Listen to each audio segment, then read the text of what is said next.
The climate crisis is here. Time's slipping away to stop the worst effects of global warming, and we need solutions. Hosted by me, Molly Wood, How We Survive dives deep into the economics, the tech, and the human stories behind those solutions. From billionaires trying to monopolize lithium mines to business rivalries so fierce that one CEO was dragged off a plane by federal authorities. How We Survive, following the money to the end of the world because our survival might depend on it. Listen on Odyssey and everywhere you get your podcasts. There's a lot of streaming services out there, each filled with reality TV, comedy, drama, and of course, superheroes. But there's one dedicated entirely to nonfiction TV and documentary films, and that's Curiosity Stream. History, science, nature, we've got it. Space, dinosaurs, big cats, we've got that too. And pretty much anything else you want to explore. Go ahead, add some smart TV to your smart TV with Curiosity Stream. Go to curiositystream.com to sign up and start streaming today. So much drama in the DMV. It's kind of hard covering the WFT. B. Mitch and Finley back on 106.7 The Fan. Time to go around the NFL. Before we do it, make sure you're following us on social media.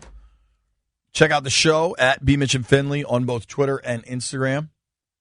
Find me on Twitter and Instagram at JP Finley NBCS. Follow Brian on Instagram at BMitch30 and on Twitter at BMitch Live NBCS. So I want to just check in with the whole NFL. Yeah. And then tomorrow we'll do our power rankings. Uh-oh. I wanted to make a point of watching Monday Night Football last night. It was a good matchup. A young quarterback that I love in Justin Herbert, an undefeated team, a cool story brewing in Vegas with the Raiders. So I turned the TV on, got the girls down for bed. Yep. Got the TV on about 8 o'clock. And I find out it's a damn weather delay. Yeah, I lucked up on that. You showed up late? Yeah, I was like chilling. I ran on Saturday, rode yesterday. I was just chilling, laying in the tub, playing dominoes on the phone. And I got down like, damn, the game started. And it's like, they were in a lightning delay. I'm like, you know what? Right. Let's hear John Gruden's reaction to playing in a dome. That's the important part to point out here. The new stadium in Los Angeles is a dome. It's covered. And yet, I mean, if you ever need an example of how LA doesn't know how to handle rain, this is it, because there was a weather delay in a dome. John, can you tell us the explanation they gave you for a weather delay on an indoor stadium? No, I'm not an engineer. I have no idea. I mean, I have never heard that. I thought it was a joke, but, you know, it affected both teams. And certainly, you know, the locker room here is the most bizarre thing I've ever seen. I mean, you can't see anybody. It's like a maze. So, you know, whoever contorted this visiting locker room, I'd like to meet this guy and see what his idea was. I'd like to meet. But you know what? I've never heard the word contorted used in that situation. Yeah, but you know what? I'm hearing he's blaming that on them losing. Y'all got outplayed. I don't think he definitely wasn't blaming the weather delay, because he said that happens to both teams. It affected both teams, and then he immediately went into, you don't have to be an architect or engineer. The NFL decides what happens with that, not the Los Angeles Chargers. The NFL decides on that. Not to mention plenty of stadiums across the league, and I've been in damn near all of them that are open right now. The visitors' locker room is always a little bit of a pain in the butt. It is. That's on purpose. Yeah, I want you to be comfortable. You go to my house, you're not supposed to know exactly how everything is laid out. Now, I get that that's a pain when you have a weather delay, that your team has already gone out, gotten dressed, warmed up for it. Then you have to come back into the weird locker room. I understand that, but here's what we're going to learn during today's Around the NFL segment. A lot of coaches are whining about stuff. But the league decides how that happens. Now, Landfill and I, the one thing I think, there were fans sitting right there in the area that's supposedly like open on the side. Well, and they never made a move. What I thought was ridiculous, I've been working a game on the field when they clear you for lightning, right? The league comes in and is like, hey, you got to clear it. We got a weather situation. I watched as Adam Schefter and the ESPN crew openly made fun of it. They're like, we got a weather delay, and they're not allowed to play the game, yet the broadcasters are still out here on the field? But what see, the hell is this? That is the league being overly cautious, which they should be, because still, I hope they told the people that were sitting in the area kind of off to the side that you need to move from there. And if they decide not to and something happens, that's on them. But they have to be that way. But it is what it is. Both people have to wait, and when you get on the field, you need to play. I think the Chargers outplayed them, hands down. For sure. So, I don't think it had much to do with anything. I don't think it had much to do with the outcome of the game, much like the situation in Denver over the weekend, where the Broncos throw a late pick, and the Ravens are in a situation where they can easily just take a knee. They've already won. They're up 2 touchdowns. They're up 16 points. The game is over. But the Ravens have a streak of consecutive games with 100 yards rushing. Damn it, they wanted to extend their streak. Hell yeah. Did you have a problem with the last play that Baltimore ran? Yeah, I thought it was kind of bullshit, but I expected it from them. You know, I've 37 years in pro ball. I've never seen anything like that. So, but it was to be expected, and we expected it. Why did you expect it from them? Because I just know how they operate. You know, that's just their, mode of operation there. Player safety is secondary. So, all right, that's Broncos head coach Vic Fangio. Just GTFO with the player safety thing, because you just played an entire football game, right? Like, this wasn't about, this one play isn't the make or break of player safety. Now, a couple things. I think Fangio should have kept this private. I think if he wanted to say something to Harbaugh, say something to Harbaugh. Is it a little low-key kind of bush league from the Ravens? Yes. Do the Ravens have a reputation around the NFL for some diving on piles? The Ravens have a reputation among the NFL for some funny business. I would say that's true. But you want to stop them, stop them. You know why the Ravens got that reputation? Because they kick most people's ass. Okay? Let's be real. I was always told the game is not over until the last second ticks off the clock. Did they still have seconds on the clock? Play football. And if Vic Fangio didn't go straight to John Harbaugh and say something, I don't give a damn what he got to say after he got off the field, not in the man's face. Because I think they shook hands after the game. And if you shook hands after the game, then you didn't say nothing then shut the hell up. On top of it, if this is something my players have been doing and they want to go for it, go for it. I mean, I don't.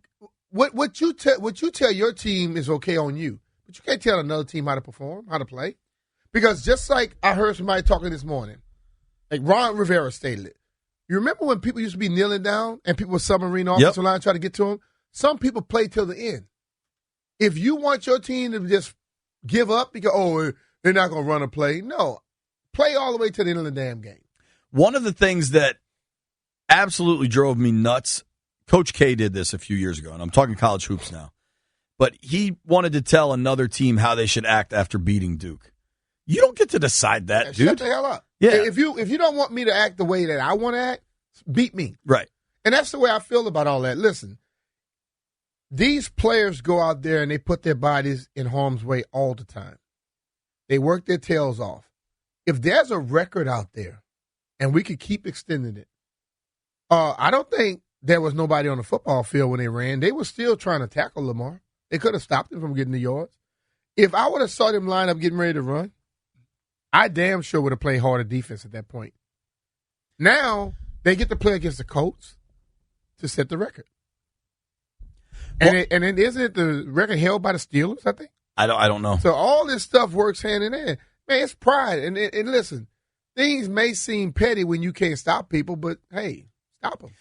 If I'm the head coach, I'm not doing it, but I get why they did it. I would. I'm aggressive. We were watching this this morning, and Jeff Saturday, former Colts center, told a story of one year the Colts had already locked up the division. They're playing in Buffalo in a snowstorm, and Peyton, more or less, it sounded like it was Peyton, maybe it was the coaching staff, kept everybody on the field because he wanted to get Dallas Clark and Reggie Wayne their incentive bonuses. They needed catch. Like, these kinds of things happen. This is pro football. This is like if something. I'll say this: life and if death, this man. happens in like high school, I think you can make a moral claim, right? This is professional football. This is the highest level. Let's hear what John Harbaugh had to say in response, because I thought Harbaugh's response was really strong. I mean, I thought we were on good terms. We had a nice chat before the game. Known each other for a long time, but I promise you, I'm not going to give that insult one second thought. That's what's meaningful. What's meaningful to us might not be meaningful to them. Their concerns are definitely not our concerns. And, we didn't expect to get the ball back, but I'd already decided, That's the best part of it. If we got the ball back, we were going to try to get the yards. And we got it back with 3 seconds left. So you're throwing the ball in the end zone with 10 seconds left. I don't know that there's a 16-point touchdown that's going to be possible right there. So, that didn't have anything to do with winning the game. So, like I said, what's meaningful to us might not be meaningful to them, and we're not going to concern ourselves with that. That to me, based on the family you can cut it history now. your family has with That to me is where Fangio loses whatever moral high ground he's trying to supplant. Is that, dude, you're down 16 and you're throwing into the end zone. Now, if you were just running, I get you can't quit, because we gave Ron Rivera a really hard time last year when they didn't try to play it till the end. But if you're just running the ball, if you're going to use that excuse, you need to just let the game go. But you can't be mad if they run a play to get a record after you're trying to score. I played under Harbaugh for 3 years. And that's John's nice way of just saying, F you. Straight up. He's a bona fide hard ass. And that's how they're going to operate. But Fangio didn't go to John Harbaugh and say something after the game. Which, as Doc would say, that's a yacht move. That's the right time to do it. You know what I'm saying? If you really had a problem, you go straight to him, you voice it, and then you can say what you want to the media. But to not say something to him and then run to the media and start talking, that's weak to me. Totally weak. How about this? The standings in the AFC North. Bengals, Ravens, Browns, all 3-1. Steelers, 1-3. Landfill's favorite quarterback looks like he might be on his last Liz eggs. Yeah, the Steelers are obviously in last place. They have by far the worst quarterback in that division. I mean, and it's not close. So, interestingly, if you look at point differential, the Bengals are at plus 17, Ravens at plus 13, Browns are plus 33. Meanwhile, the Steelers are minus 26. Enough said. It is enough said there. This is an offense league. They promote it by offense. They made the rules to cater to offense. If you can't score, that's a problem. They're bad, and I feel that Mike Tomlin is going to tarnish his reputation by signing that contract extension before the year. He might end up getting fired. Well, he might not be able this to, year, but like next year. Here's what he should have done: retired. The Steelers don't fire anybody, though. Go to the broadcast booth, and then he's the guy. Mike Tomlin didn't sign the contract. That's why they don't fire people. He's the guy for a decade that every time there's a job opening, people are like, "Is this the job Mike Tomlin comes back for?" And then he gets the 10-year, $100 million contract. It's a good place to be when you're that guy. Ask Bill Cowher. Couple quick things before we get to our guy Urban Meyer. The best point differential in the NFL belongs to who, B? Point differential? Best. You can guess, Landfill. Say it into the mic. The Bills. The Bills by a mile. The Bills are plus 90. Damn. They've got a 35 zip and a 40 zip on their resume. That means that they score and they shut you down. Exactly. Now, the best point differential in the NFC. NFC, best point. Guess if you know it, boys. Go ahead. Cardinals? Cardinals are plus 55. Okay. They're also, are they the only undefeated team left in the NFL? Yes, they are. They are 4-0. Yep. Landfill, how willing to apologize to Cliff Kingsbury are you? Got 13 more games. No. Don't do it yet. No apology. What if they win the West? Will you apologize? No apology. I'm like Mitt Romney. No apologies from me. He's still holding Kyler Murray back. What this proves is that Kyler Murray is overcoming Cliff Kingsbury's. You think he's holding Kyler Murray back at this point? He can go better. He could go better. How about this? This is a pretty interesting little look. The NFC North. You know what JP just sound like? Vic Fangio. He wants us to give it to him before the thing is over. I'm not asking. I'm just. Landfill calls him one of the worst coaches in the NFL. Right now, he's the only undefeated coach. I stand by that criticism. Okay, of course you do. You don't get credit for coaching Kyler Murray. He's good. All right, and he's still holding him back. Can I read another note, please? What is it? Is it going to be more about how Cliff Kingsbury's good? Because he's not. Has nothing to do with Cliff Kingsbury. All right, go ahead. Landfill. The NFC North, listen to this. Packers, Bears, Vikings, Lions. Packers are 3-1. The Bears are 2-2. Vikings are 1-3. The Lions are 0-4. Mm-hmm. That's straight. That's true. Only one team in that division has a positive point differential. Who is it? You gotta be a team that's winning. Green Bay. Vikings. It's the Vikings. The team that's losing. Green Bay is -5 overall in point differential. The Bears are -27 in point differential. The Vikes are +2. And so they're 1-3. Right. It's just been all narrow losses. And then the Lions are -38. It's weird. I mean, some of these things are fluky, but some of these, like the Bills, you could tell they're steamrolling people when you look at that. They're beating the hell out of people. Now, who do you believe has the lowest point differential in the NFL? The lowest? The lowest. The lowest of the low. Is it Washington? No. Washington is -21. So, honestly, not that you can subtract it, but the Bills game is really what skews that. Are you talking closest to 0 or the biggest negative number? The lowest point differential would be the biggest negative number. The Jets. Jets is Landfill's guest. Jaguars. Jets and Jags are what the boys are saying. -41 for the Jags, -47 for the Jets. Dolphins, oddly, also -47. Is that right? So who's the worst? The Atlanta Falcons are -50. Wow. So they got destroyed. The Atlanta Falcons are -50, and Washington beat them by 3. 4. Not a math guy. 34 -30. And they won the game before they played Washington. Right, against the Giants. So they got blowed out. They lost to who? They lost to the Buccaneers, didn't they? Week 1, I think they got trounced. I can pull it up real quick. So they lost to the Bucs in a relatively shootout, I think. This is so dumb. Give me this full schedule. Dumb website. So the Falcons... They lost to the Eagles and the Bucs. And the Eagles kind of rolled them, right? Yeah, 32 they won by to 6. And then they gave up 48 to the Bucs. They lost 48-25. They won 17-14 against the Giants and then lost by 4 to Washington. All right, our last note here in Around the NFL. Urban Meyer has found himself in a whole heap of trouble. Mm-hmm. The Jaguars aren't playing very well.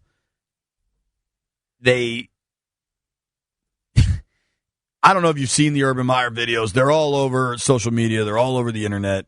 Yeah. He clearly was in a bad situation. He's married with kids and grandkids, and there's a young woman dancing with him, I think is a fair way to describe it. That is certainly not his wife, and it's not a way you would dance with your kids. This situation really appears to be snowballing. Urban Meyer spoke with his team, and he makes it sound like there was a big team meeting, but reporting has shown that he actually only met with specific position groups rather than addressing everybody at once, which is kind of just a bizarre way to handle it. Mm-hmm. Let's hear from Urban Meyer on the distraction going on in Jacksonville. How did the team react? I mean, they're probably pretty reactionary. Or, how did they take it, your apology? Well, I've always been so defensive of them. I remember when Trevor told me he was going to go to Vegas for his bachelor party. I mean, I was just, my gosh, man, be careful and surround yourself, and because I've seen this happen, and I just, so the team. I spoke to a bunch of leaders one-on-one, spoke to all the players. They're good. They were focused on Tennessee, and I apologized again for being a distraction. And a coach should not be a distraction.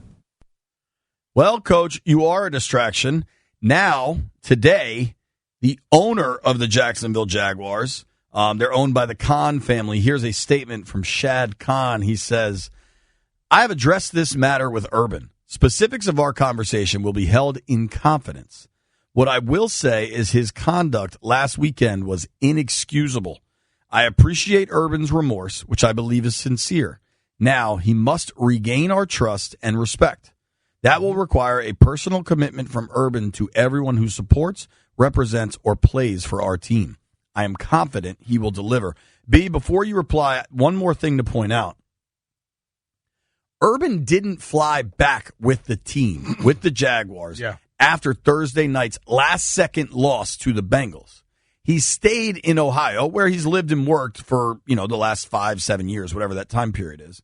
He stayed in Ohio because he wanted to spend time with his family and his grandchildren. Yeah, grandchildren and family, yeah. So clearly, he missed them at least one night. Here's the question. Is Urban Meyer coaching the Jacksonville Jaguars by the time we get to December? B?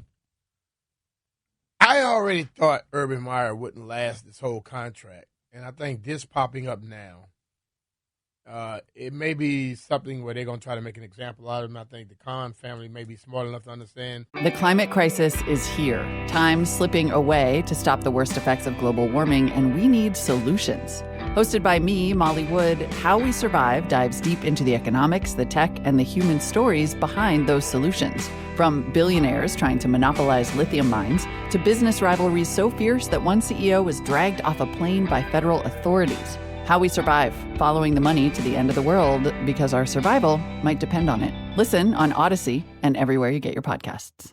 CuriosityStream has thousands of documentary films and shows available on demand on any device. We're the Netflix for nerds, the Hulu for history buffs, the Disney Plus for the scientist in us. There sure are a lot of streaming services, aren't there? CuriosityStream is the one you definitely need if you're the type to nature dock and chill, if you're an armchair astronaut, if you prefer physics to psychics, or perhaps you know a precocious paleontologist. Go to curiositystream.com to learn more and sign up today. Odyssey's going back to school, and we've got all the supplies you need, like A+ exclusive music stations and podcasts to help you or your student excel. Wake up and get the school day started with Acoustic Sunrise, the best mix of acoustic pop. Hit the books with Classical Odyssey, passionate classical music to help you focus while you study. Listen to essential school podcasts like Grammar Girl's Quick and Dirty Tips for Better Writing, and be inspired with TED Talks Daily. Get back to school with new exclusive stations, plus all your favorite local radio stations and podcasts on Odyssey.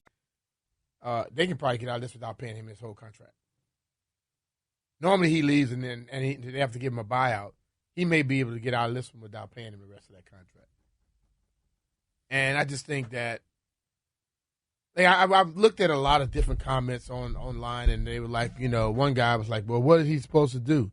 You can't push the person out the way, but you know what? You can move, or you can gradually get out of my lap. Just stand up and walk away. But I don't There think, are things you can do. Because you can see he was uncomfortable. I'll agree. He was uncomfortable, and he was trying not to act like he was doing something. But damn, you just got to look around, dude. That's a setup to me. Jake Dutton on Twitter, I think this is actually pretty smart. I love how Urban Meyer tried to throw Trevor Lawrence under the bus. Yeah, why would you bring up Trevor Lawrence's bachelor party? He didn't do anything wrong. He was just saying that I will defend my players, and I think my players are going to defend me in this situation. That's what he was saying. If there's a lot of reporting going on about that situation, it doesn't seem like the players are into this whatsoever. I think Urban is gone by December, and I think he takes the USC job by the Rose Bowl. If USC hires him, they look more idiotic. This is a man who's constantly just left people. They're trying to win games, and that's a dude that wins games. And that's why in college I say football. when they try to sit up there with that BS, try to talk about we care about these students. No, they care about wins. Care about wins. I think we all know that to be the case. Speaking of wins, don't forget we got Heard It Here first coming up in just a few minutes.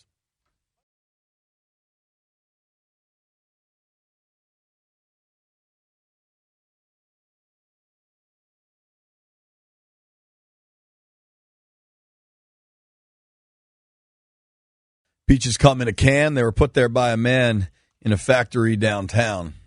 It is B. Mitch and Finley on 106.7 The Fan. This is the Presidents of the United States of America. Make sure you're following along on social media. Follow B on Instagram at BMitch30. Follow me at JP Finley, NBCS. We just went around the league. I mean, that Jacksonville situation is just such a mess. And Landville had a legitimate question. Do players really care if the coach is out hitting on a young woman? It looked like the young woman was hitting on him to me. It did. But that's what it looked like to me. Here's my answer. When you have a college coach trying to come into a professional situation, and Urban's a hard ass, so he's trying to be a hard ass, and a lot of these dudes are probably looking at him like, man, you never coached here. You can go coach a college with that, but you can't talk to me like that. And then you have a situation like this. That's where the things start to unravel, in my mind. Yeah. Most players are going to focus on their thing. They're not even getting to that. They don't care. Now, if he comes to them one-on-one and try to say something, they'll question him. Like, what the hell are you talking about? Exactly. If he try to question them in the same situation, they'll be like, hold on now, brother. Exactly. You remember? Yeah. Our guy Cody Betts is planting his flag on Tuesday of a Week 5 game week. Before we get to Cody Betts planting his flag, let's talk to Lou in D.C. Lou, you got to leave the equipment room and go in the quiet room, sir. Oh, we good today. We good, Jay. No, you're not. We hear it, dude. Yes. I just rolled my window up, man. All right, perfect. Nice and quiet. Yes, sir, man. How you guys doing? We're good, buddy. How about you? I can't complain. Like I told Cody, man, my concern is just like everybody else. I think the defense, and it seems like you're not seeing this adjustment from the coordinators, and I just think he need to do a better job. And I think Collins should be playing linebacker, man. If he can't cover nobody out there, at least he could stop the run or something, since he like to hit. So why not just put him in linebacker? I'm going to let you respond, B, because I know that I think people keep making that comment. He's been a safety. If he moves to linebacker, he has to take on 300-pound guards and tackles. What automatically makes everyone think he's going to just fit there and be great at it? Not to mention, he hasn't been a very sure tackler this year. Yeah. But he had a big whiff on that Mike Davis touchdown. Because we've seen some people do it that are relatively his size, but it just like, you hear guys that are 200 pounds playing running back, but then you see a quarterback who's 210. He gets hurt all the time every time he get hit, and what that running back does get because he built for it. I don't know if Landon is built for that in the NFL level. If he wants to be on the football field, when they talked about moving him there, he'd have been excited about it. He talked against it, did he not? Yeah, well, he also has gotten to be on the field at safety. He don't want to go down there, man, and deal with that on a regular basis. I think you might be onto something. So, let's circle back to Cody planting his flag. At least he's planting his flag somewhere. Cody claims that his predictions for every Washington football game so far this season have been accurate. Is that correct? Yes, so far I am 4-0. Okay. And what did you pick them to be at the end of the year? 9-8. I have them struggling down the stretch. Okay. What do you have them doing this weekend? I have them winning. I think it's going to be a fairly easy game for them against the Saints. I don't know why, but they're at home. They're coming off a win against the Falcons. They want to get over 500. I see the win. They're going to get to Jameis. He's so streaky. He's had one good game. We put him on a mountain early, and we haven't taken him off that mountain yet. Who? Jameis Winston. Who put him on a mountain? The media. Around the league. I don't know. He did really well against the Packers. I don't know if we put him on a mountain. You're in the media, I Cody. think he did good in the first game, but I think we talked about the fact that he only passed like 140 yards in that game. And he hasn't gotten any better. 148 yards with 5 touchdowns. It's hard to match that level of productivity. He hadn't been good since then. Suppose that streak happens this week. I think he goes down, and they're giving Taysom Hill the ball a lot more, especially in the red zone. Yeah, but that's what they did even when they had Drew Brees. Yeah, that's but nothing new. Didn't somebody once say if you have two quarterbacks, you have no quarterbacks? No, he's not a quarterback. He's a gadget player. He is a gadget player.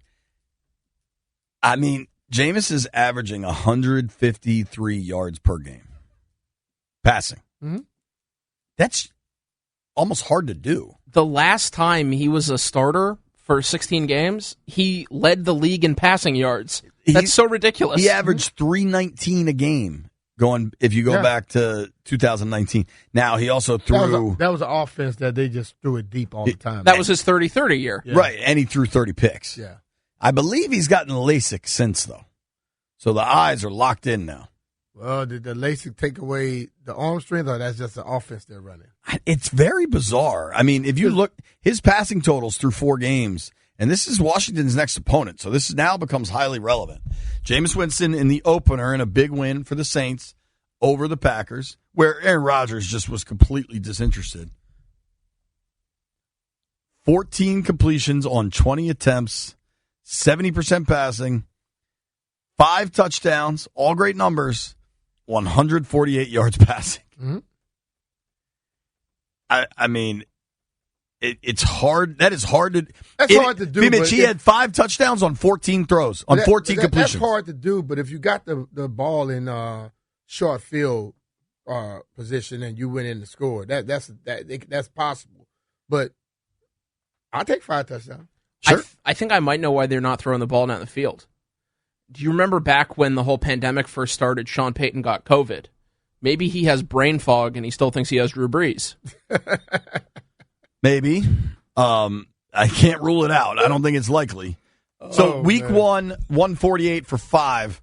Week 2 against the Panthers, 11-22 for 111 yards, 0 touchdowns, 2 picks, and he was sacked 4 times. Yeah. So the bloom quickly came off the rose, Cody. Hell of a defense, too. Week 3 against the Patriots. I mean, again, this is crazy. 13 of 21 for 128 yards with 2 touchdowns. They won 28-13. Last week against the Giants at home. Hold on, Cody. This pattern is not working for your prediction. 17 of 23. His first game over 200 yards passing, 226 yards passing, 1 touchdown. So he win, loses. Correct. So this week is a win? Well, it's a win for us, yes. Cody's 4-0, dude. All right. How many yards did you say Jameis was throwing for a game? 226. You think he doubles that against Washington? You got him going for 450? He might. They might let it rip. It would be more understandable if he was putting those low numbers. They're just very not high. And then you've got Alvin Kamara, but he's not going off either. He's only averaging 74 yards on the ground. Now their receivers aren't great right now without Michael Thomas. We can look at that, but I can tell you, Alvin Kamara, based off of what we've seen thus far, this can be the game where he becomes what Alvin Kamara. Listen, man, he is. I don't think we have a linebacker or a safety that can cover him. No, you're definitely right, but I think there should be some optimism inside the building for this game. But it could be optimism inside the building. I'm sure there's optimism in every game inside the building, but I think we have to understand they're 2-2 just like we're 2-2. And our guy is passing almost 200-300 yards a game, but we're still 2-2. He only played the half the first game. We're 2-2.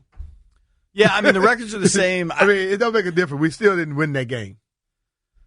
Yeah, I mean, you don't want to get too far into, like, transitive properties. Washington beat the Giants, and the Saints lost to the Giants. I don't know that matters too much, but I like when people do that one. I think, I'll be honest, what I think on this game, and I'll watch practice the next few days, and I won't have official prediction until Friday. I don't think anybody knows what the hell will happen. I don't know. The Saints look entirely schizophrenic through 4 games. Some damn tequila. The Saints look completely schizophrenic in 4 games. They do.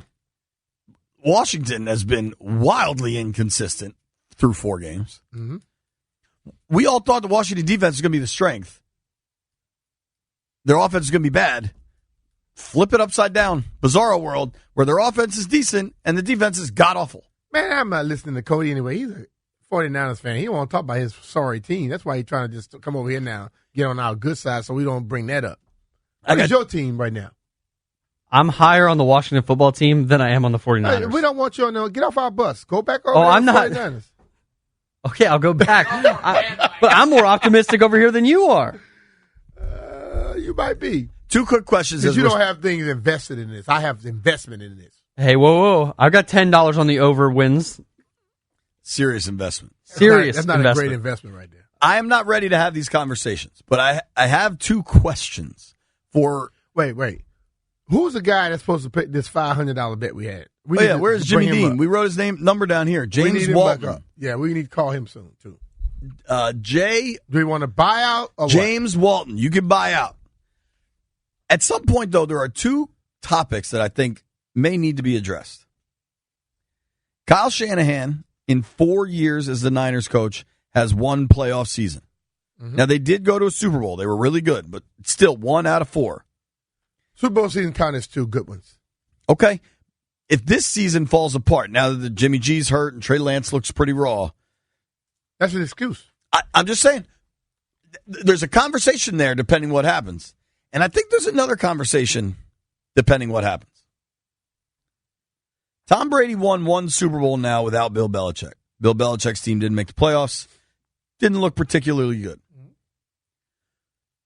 Should that happen again? I think there's another conversation to have about who we assign GOAT labels to. I'm not saying we need to do it right now. I'm just saying these are interesting topics, interesting things to keep a pulse on as we inch into fall. Leaves are going to be falling soon. Halloween decorations are out and about. Mm-hmm. There's conversations to be had. The conversation to be had next is Heard It Here First on B. Mitch and Finley.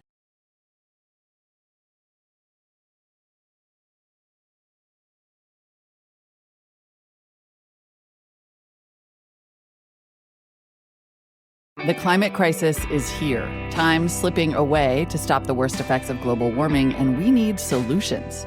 Hosted by me, Molly Wood, How We Survive dives deep into the economics, the tech, and the human stories behind those solutions. From billionaires trying to monopolize lithium mines to business rivalries so fierce that one CEO was dragged off a plane by federal authorities. How We Survive, following the money to the end of the world because our survival might depend on it. Listen on Odyssey and everywhere you get your podcasts.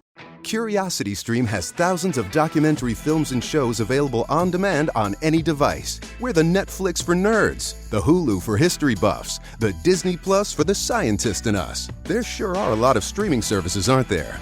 CuriosityStream is the one you definitely need if you're the type to nature dock and chill, if you're an armchair astronaut, if you prefer physics to psychics, or perhaps you know a precocious paleontologist. Go to curiositystream.com to learn more and sign up today. There was stories of these girls that would leave his house and they would have to swim out in the lake and get away from them. He has a secret room in his house. He put me in there, she said. I don't want anybody to die anymore. I don't want anybody else to die. I'm looking for Ashley. Season 3 of Up and Vanished is available right now. Listen for free on Odyssey, Apple Podcasts, or wherever you get your podcasts.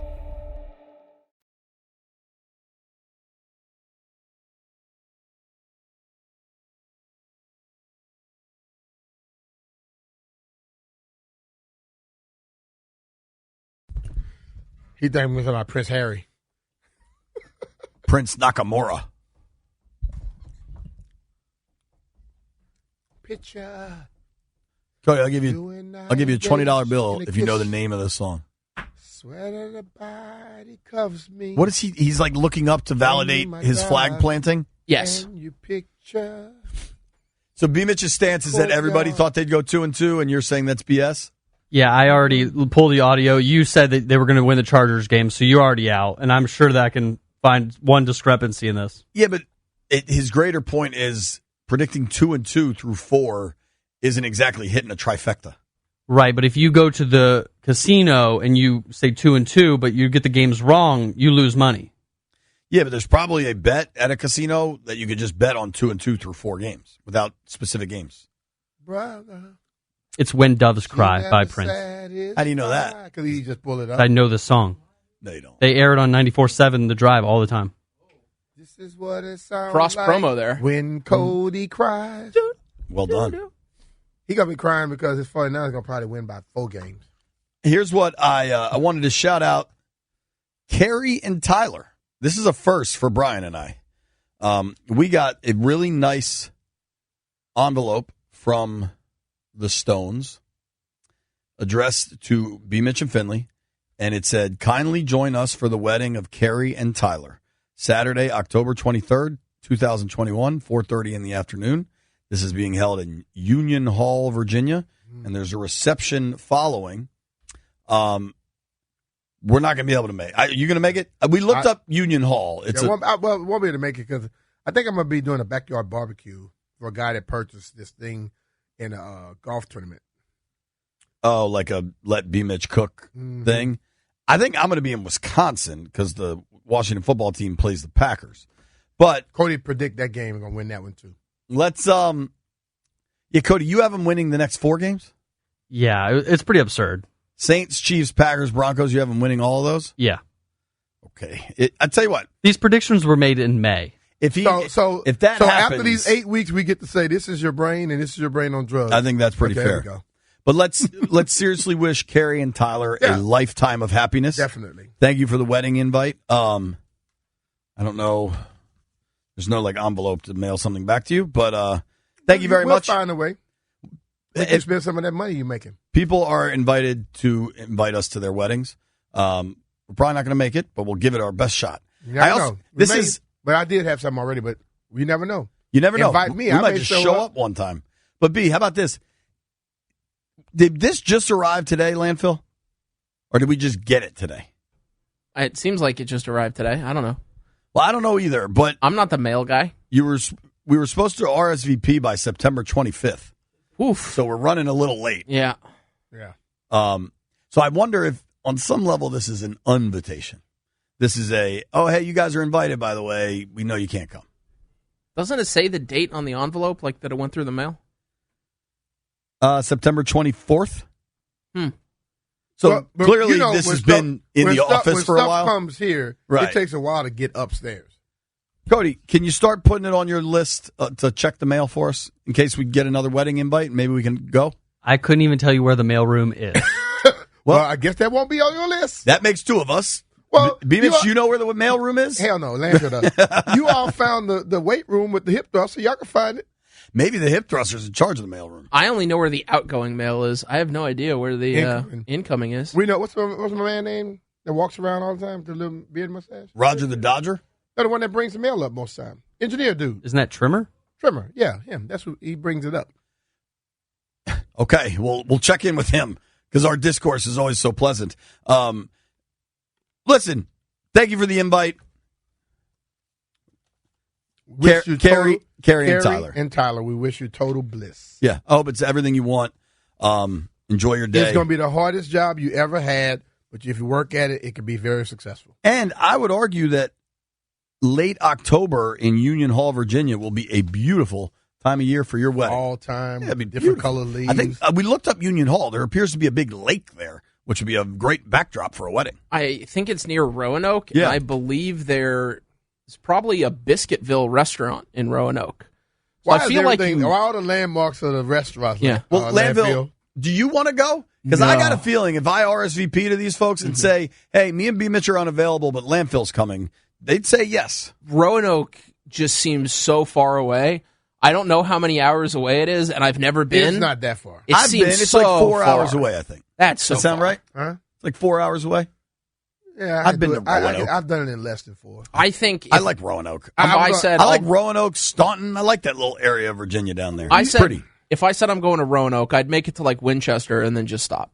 You'd make it to Arlington and just quit. If he leaves where he Landfill lives lives in Sterling or and Ashburn? goes to Arlington, then he's going the wrong way. Okay.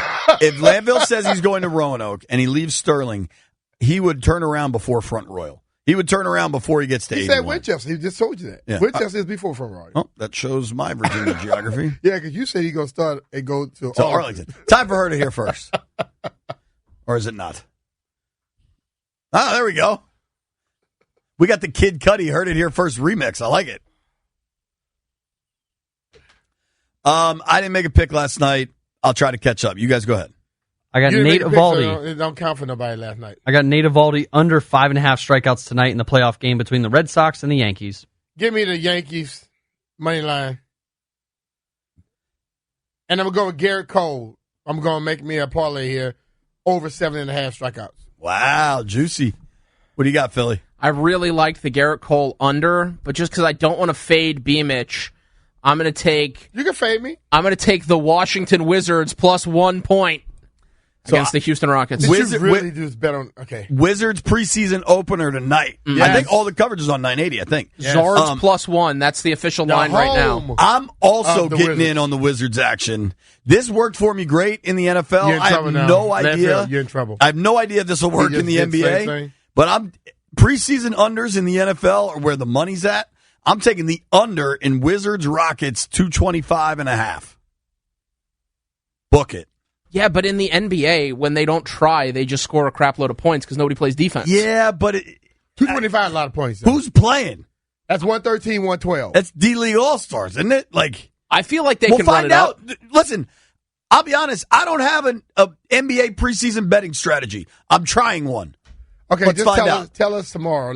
We out now. Grant and Danny we don't coming do up next. overtime here. Thank you to all the folks that called in today. Thank you to our guests, Barstool Nate and Pete Haley. Thank you to the boys in the aquarium. Thank you to me and B holding it down in the prison cell studio. Thank you to Brian. I ate all the Kit Kats, by the way. I ate all of them. Yeah, not impressive. Nobody cares. Now I got to go to the dentist. Should be interesting. I picked a weird day for Kit Kat Day. For real? Yeah. I have a dentist appointment at 3 o'clock. Idiot. Grant and Danny up next. Keeping up with the flood of news every single day can be quite stressful. There is climate change happening. There's the pandemic, labor movements, Nicki Minaj's cousin's friend. Hi, I am Gideon Resnick, host of Crooked Media's What a Day. Each week, Travell Anderson, Priyanka Arabindi, Josie Duffy Rice, and I are going to break down the biggest news stories of the day in a way that hopefully doesn't always make you want to cry. New episodes of What a Day drop every weekday at 5 a.m. Eastern. Listen on Odyssey, Apple Podcasts, or wherever you get your podcasts. The climate crisis is here. Time's slipping away to stop the worst effects of global warming, and we need solutions. Hosted by me, Molly Wood, How We Survive dives deep into the economics, the tech, and the human stories behind those solutions. From billionaires trying to monopolize lithium mines to business rivalries so fierce that one CEO was dragged off a plane by federal authorities. How We Survive, following the money to the end of the world because our survival might depend on it. Listen on Odyssey and everywhere you get your podcasts. There's a lot of streaming services out there, each filled with reality TV, comedy, drama, and of course, superheroes. But there's one dedicated entirely to nonfiction TV and documentary films, and that's Curiosity Stream. History, science, nature, we've got it. Space, dinosaurs, big cats, we've got that too. And pretty much anything else you want to explore. Go ahead, add some smart TV to your smart TV with Curiosity Stream. Go to curiositystream.com to sign up and start streaming today.